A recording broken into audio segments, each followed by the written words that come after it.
Thanks for having me. My name is David Chittick, owner of the Coffee Co. in Escondido. Today I want to honor everybody who's here because we need to continue to do this. I want to honor Supervisor Jim Desmond as well for being a voice for the people. As well, I feel like I have a mandate in my life, and it's to give people courage. I feel like so many of us lack courage, and so I wanted to direct this next minute and 30 seconds to Supervisor Nathan Fletcher because I believe not to yell at you, to criticize you, but to inject courage on the inside of you.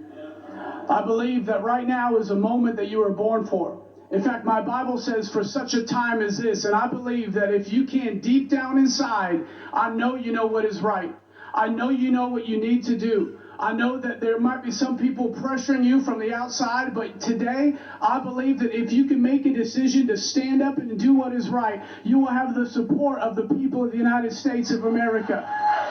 You might lose the support of the elite, but you will gain the support of the people.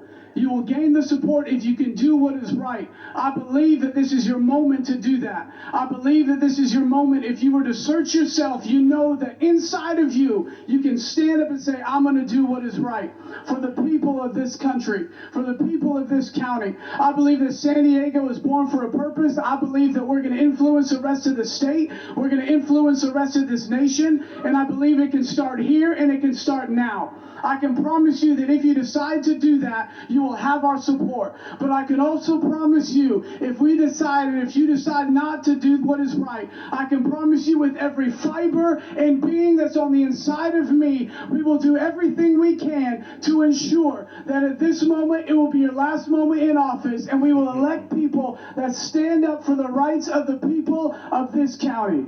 Thank you.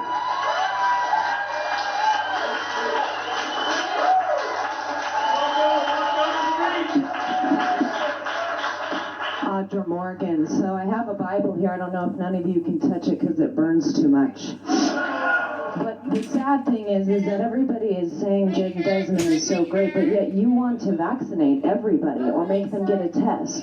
So I don't really understand that. I've tried to get a meeting with your office and you've refused. I'm actually a constituent in your district. That's pretty messed up. Miss Wilma Wooten, all of the things that you're doing is totally fraudulent. Your days are numbered in that seat. I suggest you resign because what you're doing is crimes against humanity. Every single one of you is engaging in that. That is treason when you go against your oath. All of you are doing that. You've all taken an oath, and you took a Hippocratic oath to do no harm, yet you're putting children in masks while they play sports. And you're a sports medicine doctor. Is that something that you would suggest to everybody? Take off your freaking mask. It's bullshit because all of you here, if that was really going on and this was a problem, you would take it off and put it back on. And you spend money like you just waste it on things that we don't want. We don't want to be vaccinated, forced by that. Yet you guys all sit here and you don't want to listen. Why are you sitting there then? Why don't you get up and leave? Because it's time for the people to be heard. And if you don't want to listen to the people, which are the people that you fucking represent, this is bullshit. And every single one of you need to go. So we're coming after every single fucking one of you.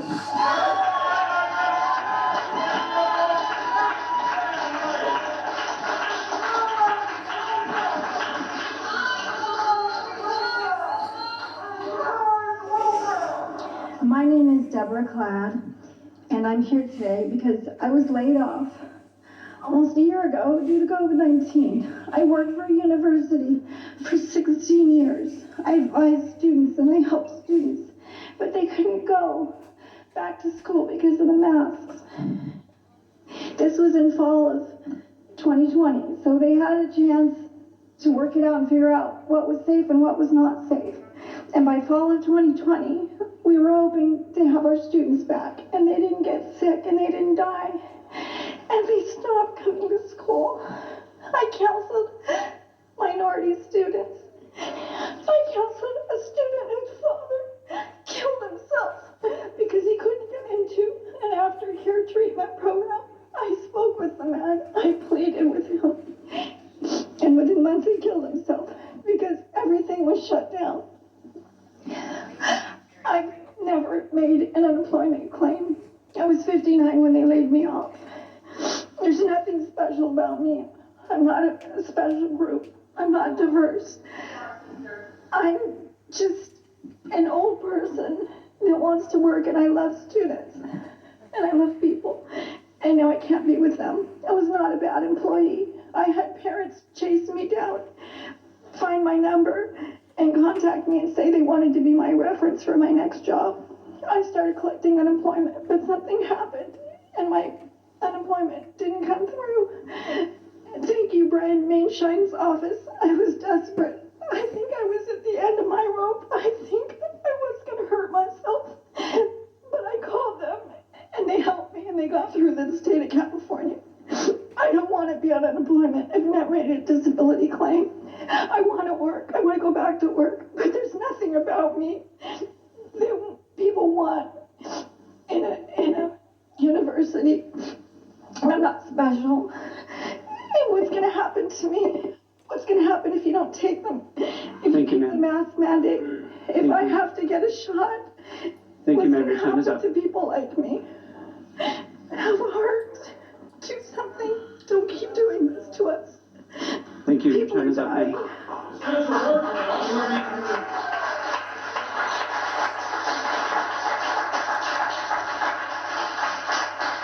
I'd like, Hi there. before you begin speaking, I'll call 5 additional speakers. Patricia Fearing, Melissa Grace, Bo Nielsen, Greg Moran, and Beth Barnum.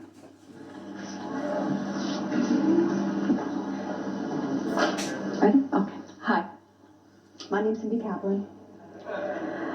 I think we all know by now, according to the CDC, the FDA, World Health Organization, Fauci, pretty much everyone I can think of in an authoritative position, that the vaccine doesn't stop transmission. We hear that every day.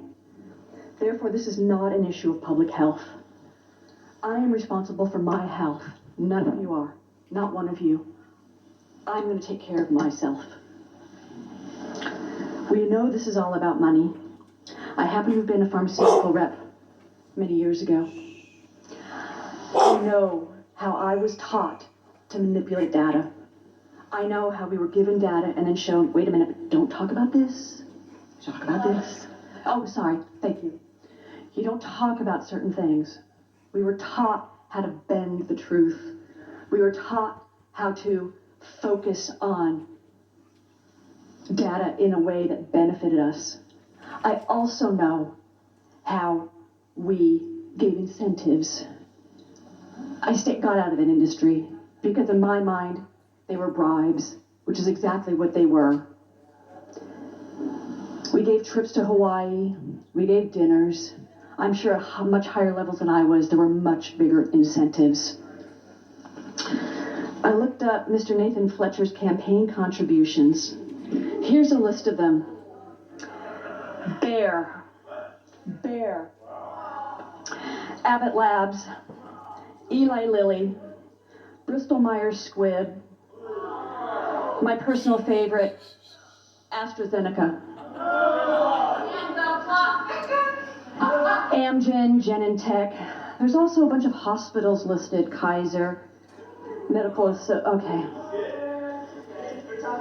All right. Thank you. It's about the money, and we all know it. Next speaker, please.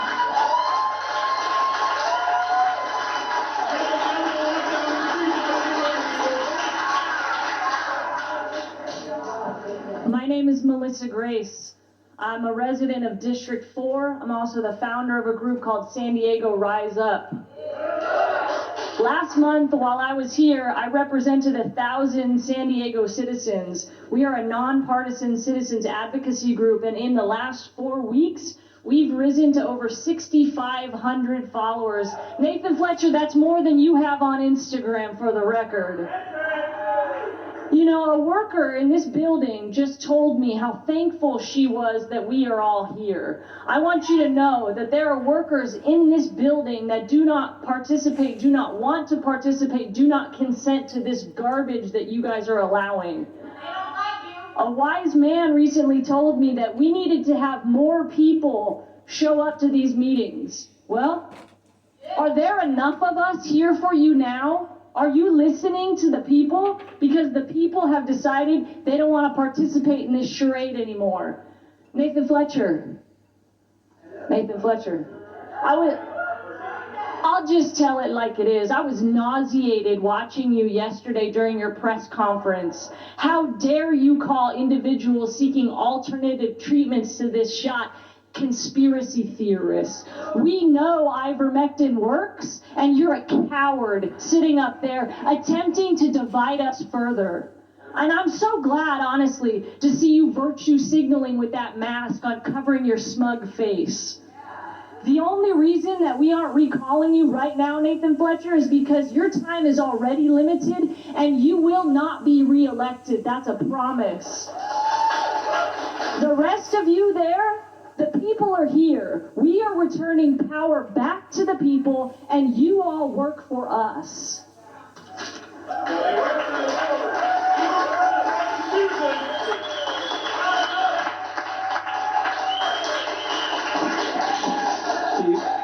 Before you begin, I'll call 5 additional speakers: Amy Anderson, Genevieve Gundiger, Lee Hunger, Becky Hofseth, and Matt Hess.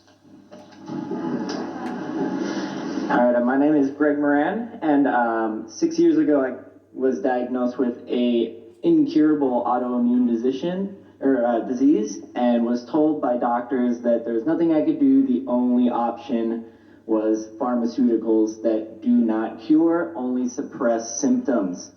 This sounds very familiar to everything that we're seeing right now, and during that time I was essentially bedridden. I called bullshit on that, and what got me to where I am now, where I can come here as a healthy person and speak, is going after alternative natural treatments, the kind that are being suppressed. What is happening right now with lockdowns and everything like that is essentially no different than being bedridden. The quality of life is almost zero, and that is absurd and insidious to me. Nathan Fletcher, we know that you are a member of the World Economic Forum, so I'm going to use some terminology to maybe get through to you. Let's build a new normal that has actual health with nutrition and alternative treatments as the main focus. Let's use this $5 million a week to actually educate people on what promotes real health. Instead of COVID vaccine education, let's do nutrition education. Instead of build back better with what the politicians in Washington are trying to roll out, let's build back better with community and health as the main focus. One thing that I've come to learn very, very deeply throughout my own healing journey is that health is freedom. And I would still be bedridden if I did not have the freedom to seek those alternative treatments. And so to end the Great Reset, Nathan Fletcher has already failed. The Great Awakening is here. Humanity is rising up.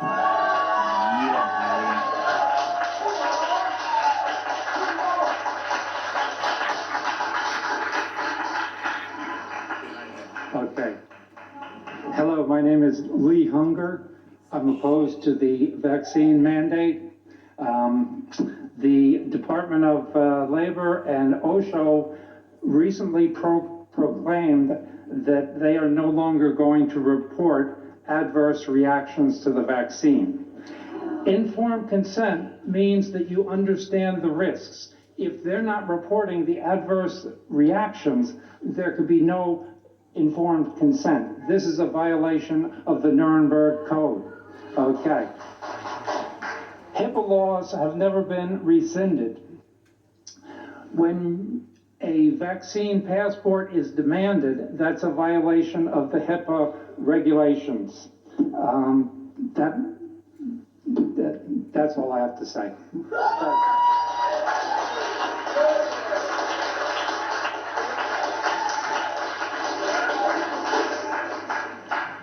Good afternoon. My name is Matt Hess, and I live in Pacific Beach. I've been a San Diego resident for the past 28 years. I'm here to voice my opposition to yesterday's Board of Supervisors recommendation that all county employers begin requiring COVID-19 vaccines or weekly testing. Many of us will not comply with this directive. Some of us would rather be fired from our jobs and close our businesses than take the shot or get the swab. If that happens, I can assure you that lawsuits will be filed, and those responsible for decimating our economy and crushing our way of life will be held accountable.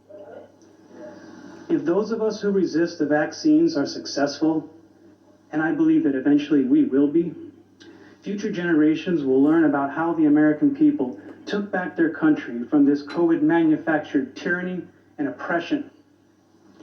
Realize that they will have access to the full-color video evidence of who stood for and who stood against our American values. So I ask you, which side of the camera do you want to be on when your grandchildren learn about the players in this scamdemic? The side of injustice or the side of freedom? Thank you.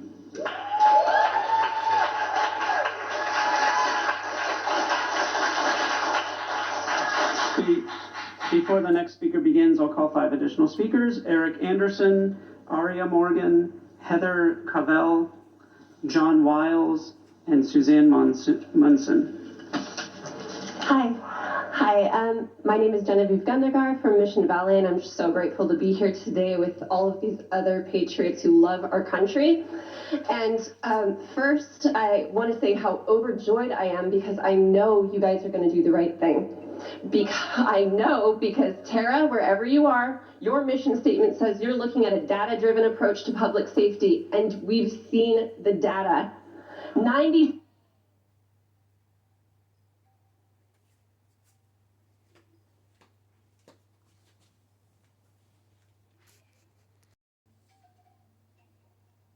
of the entire population of San Diego who died had comorbidities, 96%, and too often it's the children who face the mistakes of adults. Nathan, that's from your website.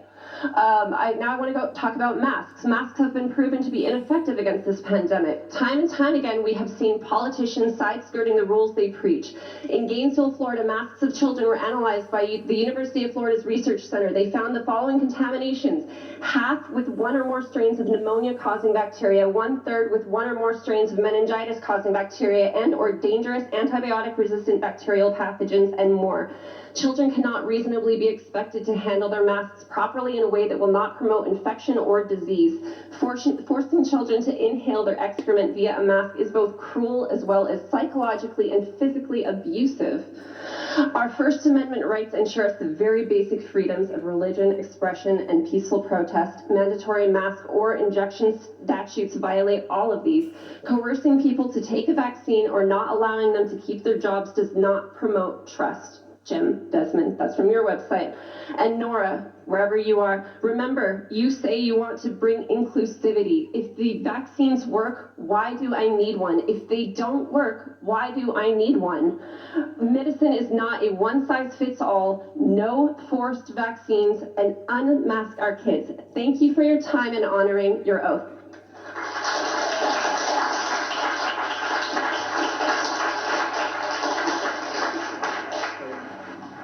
Next speaker, please. Hi, my name is Heather Cobble, and I'm a registered nurse here in San Diego. I actually resigned from my job yesterday as a registered nurse because of this state mandate to be vaccinated.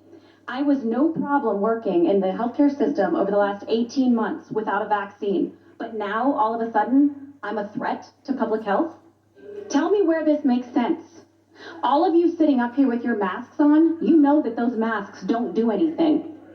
As a healthcare provider, we are taught how to use PPE. We're taught universal precautions, and we know how to implement them when we're dealing with patients who have a viral infection.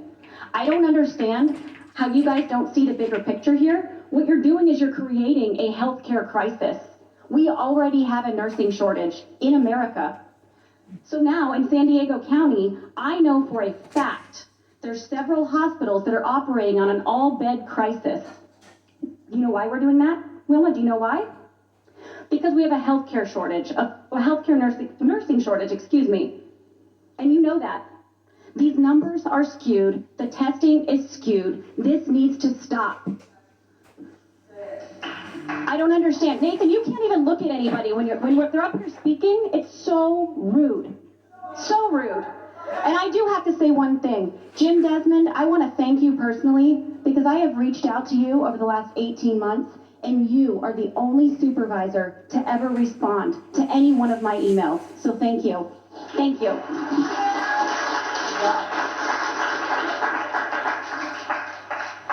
Pay attention.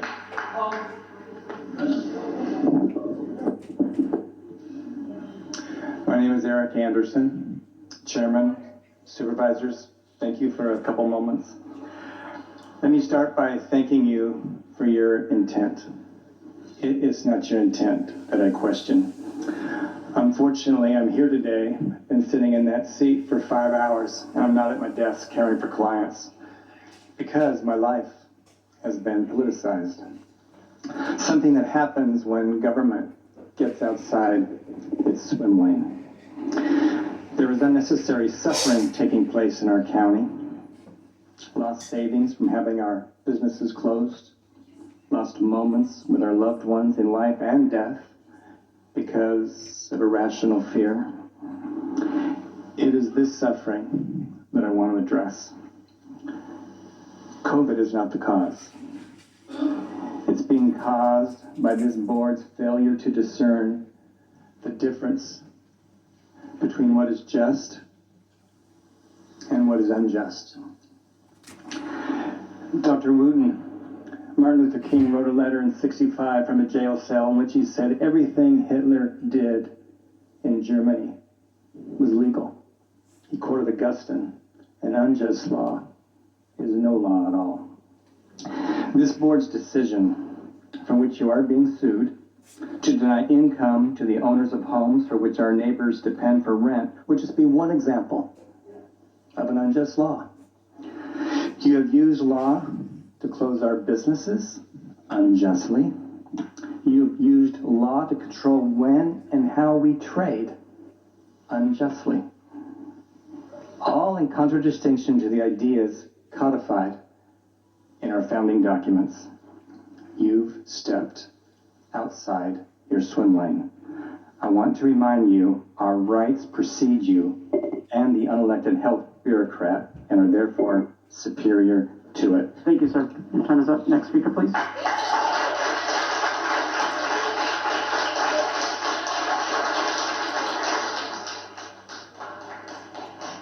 Hi, my name is Suzanne Munson. In a time where morals, bravery, and convictions seem to be almost non-existent, we are proof that these virtues still exist. If you haven't figured it out by now, this is our line in the sand. This is our hill to die on. We are not backing down. We are not going anywhere, and if anything, we're growing. We are not going to comply with your unconstitutional mandates, lockdowns, vax IDs, and any other damaging agendas you have up your sleeves for a highly survivable virus. We're going back to living as free citizens who don't need our government and Board of Supervisors members telling us what to do. You work for us, we don't work for you. We did our part, and now it's beyond time you do yours. And while it's a little late, you can still be the heroes in this story, though, of how you helped save San Diego and help keep us free from tyranny and treated us all like the smart, capable of making our own decision adults that we are. Life is full of everyday risks. We're aware of them, we accept them, and we're choosing to live freely and not live trapped in fear. Thank you.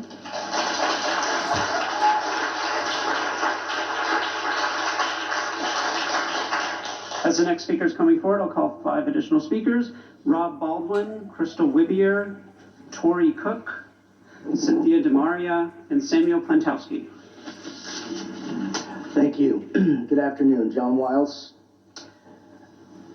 During the last 18 months, I've studied a lot and learned a lot about the law and how you guys have violated it.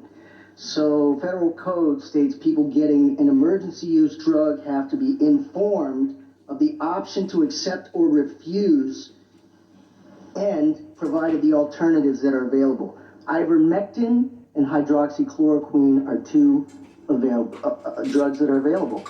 They're prophylactics, they're therapeutics, and there's a lot of research of their effectiveness. So, how come they're not allowed?